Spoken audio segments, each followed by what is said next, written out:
Welcome to Chillin' 101. We hope this video helps. You start by updating and eliminating temporary glitches. First, install any iOS updates, then go to Settings Bluetooth and forget the problematic device. This clears pairing errors. Once done, toggle Bluetooth off, wait 5 seconds, and toggle it back on. Make sure the accessory is restarted too and positioned within 1 to 2 meters so you avoid range confounders while repairing. These steps remove cached connections and let you rebuild a fresh link that often restores normal range. Now you address interference and device side limits.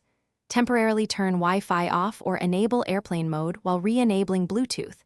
This reduces 4 GHz congestion that shrinks effective range.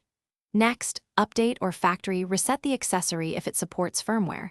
Outdated firmware often limits transmit power. Also remove metal cases, phone mounts, or magnets and retrace pairing in an open area. These actions fix signal absorption and coat channel interference, restoring the radio and finish by forcing a clean network state and isolating the culprit. Reset network settings. This clears Wi-Fi, Bluetooth, and VPN caches, and often removes corrupt profiles that harm range. Once done, repair the accessory and test. If problems persist, try the same accessory with another iPhone to determine whether the accessory or your iPhone X is at fault.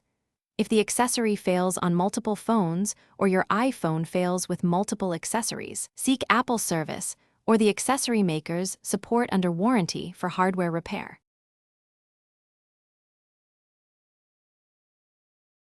Thanks for watching. Consider subscribing if we helped you.